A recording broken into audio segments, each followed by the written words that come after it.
यदा यदा हि धर्मस्य ग्लानिर्भवति भारत अभ्युत्थानमधर्मस्य। हे भरतवंशी अर्जुन, जब जब धर्म की हानि और अधर्म की वृद्धि होती है तब तब ही मैं अपने आप को साकार रूप से प्रकट करता हूँ।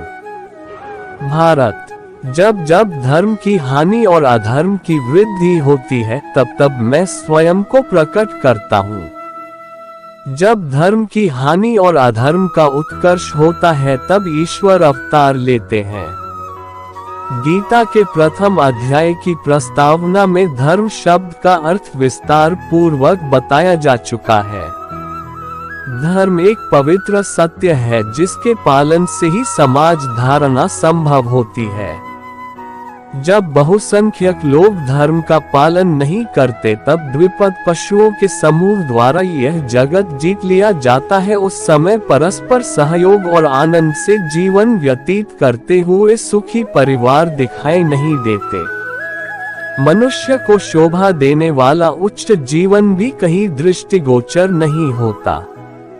इतिहास के ऐसे काले युग में कोई महान व्यक्ति समाज में आकर लोगों के जीवन और नैतिक मूल्यों का स्तर ऊंचा उठाने का प्रयत्न करता है। समाज में विद्यमान नैतिक मूल्यों को आगे बढ़ाने से ही यह कार्य संपादित नहीं होता वरन साथ साथ दुष्टता का भी नाश अनिवार्य होता है। इस कार्य के लिए अनंत स्वरूप परमात्मा कभी भी देहादि उपाधियों को धारण करके पृथ्वी पर प्रकट होते हैं, उस बड़ी संपत्ति के स्वामी के समान जो कभी भी अपनी संपत्ति का निरीक्षण करने और उसे सुव्यवस्थित करने के लिए हाथ में अस्त्र आदि लेकर निकलता है।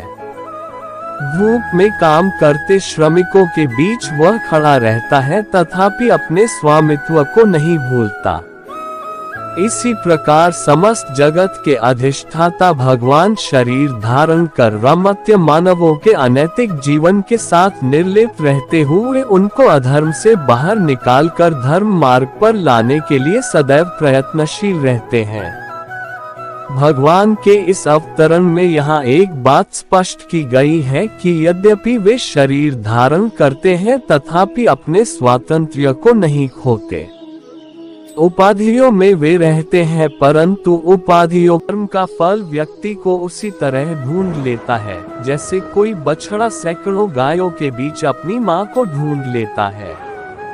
आत्मा ना जन्म लेती है न मरती है, न इसे जलाया जा सकता है न ही इसे भिगोया जा सकता है। आत्मा अमर व अविनाशी है। इस संसार में कुछ भी स्थायी नहीं है।